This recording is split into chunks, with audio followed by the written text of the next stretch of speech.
ఇంకేదన్నా మత్తో లేకపోతే జగనన్న మత్తో అర్థం కావట్లా. ఆ దాడులు జరుగుతున్న తీరు చూస్తుంటే మాత్రం చాలా అనాగరికంగా అప్రజాస్వామికంగా రాజ్యాంగానికి విరుద్ధంగా అసలు రాజ్యాంగం ఉందా అనే ఇదిగా కనబడుతోంది. దీనికి కాజ్ ఏంటి, రూట్ కాజ్ ఏంటి దీనికి?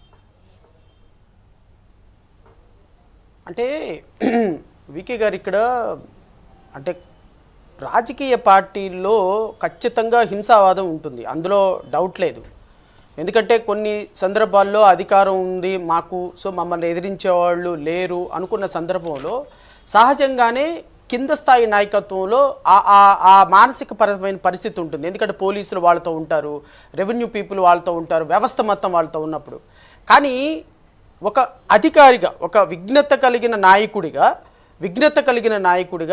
ఆ పార్టీని నడిపించే వ్యక్తి, లేకపోతే పార్టీలో అధికారం ఉన్నటువంటి వ్యక్తి తన కింద ఉన్నటువంటి సిబ్బందిని లేకపోతే రాజకీయ నాయకుల్ని, తన ఫాలోవర్స్ని లీగల్గా రిస్ట్రిక్ట్ చేస్తూ ఉండాలి. అంటే వాళ్ళల్లో ఉన్నటువంటి ఈ అధికార మదాన్ని, బాబు ఇలా చేయకూడదు, ఇదిగో ఇలా ఉండాలి, మీరు తప్పు చేస్తే మేము రిస్ట్రిక్ట్ చేస్తాము, ఇదిగో ఇలా చేయకూడదు, మనం రాజ్యాంగబద్ధంగా వెళ్ళాలి అని నాయకుడు అనేవాడు వాళ్ళని గైడ్ చేస్తూ ఉంటే వాళ్ళల్లో ఉన్నటువంటి హింసా ప్రవృత్తి కొంచెం తగ్గుతుంది.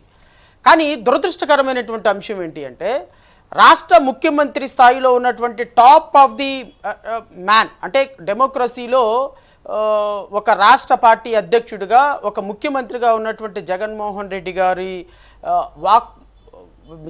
రెడ్డి గారి మాటలే హింసను ప్రేరేపించే విధంగా ఉండటం అనేది ఇక్కడ అన్ఫార్చునేట్ థింగ్.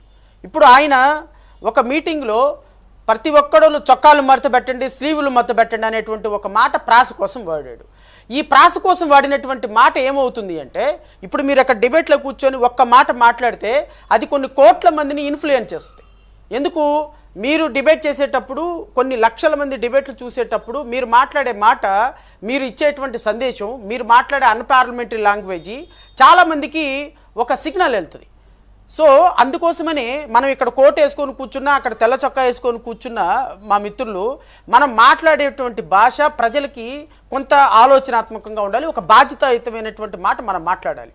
కానీ జగన్మోహన్ రెడ్డి లాంటి వ్యక్తి ఒక ముఖ్యమంత్రి స్థానంలో కూర్చొని ఒక మీటింగ్లో చొక్కాలు మడత పెట్టాల్సిన సమయం అవసరమైందంటే ఏంది, ఉత్సాహం ఉర్రూతలూగుతుంది.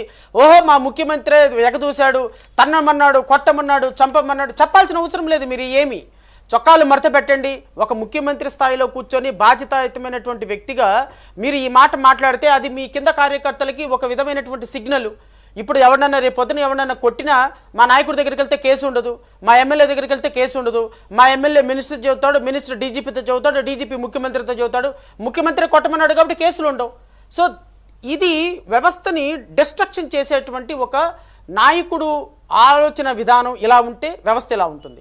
ఇంకా మీరు రెండో పాయింట్, మీరు అడిగిన పాయింట్కి వ్యవస్థలు ఎందుకు పనిచేయటం లేదంటే జగన్మోహన్ రెడ్డి డిస్ట్రక్షన్ని కేవలం మనం 10% మాత్రమే చూసాం. వికే గారు, మీరు పంచాయతీ ఎలక్షన్లో, మున్సిపల్ ఎలక్షన్లో నాకు తెలిసినంతవరకు, నేను మా సోదరి న్యాయవాదులు మాకు తెలిసి ఓన్లీ పంచాయతీ ఎలక్షన్లో దురదృష్టకరమైన సంఘటనలు, పోలీసులే దగ్గరుండి రెగ్గింగ్ చేస్తున్నారని ఒక 1000 కేసులు ఫైల్ చేసి ఉంటాం కరోనా సమయంలో.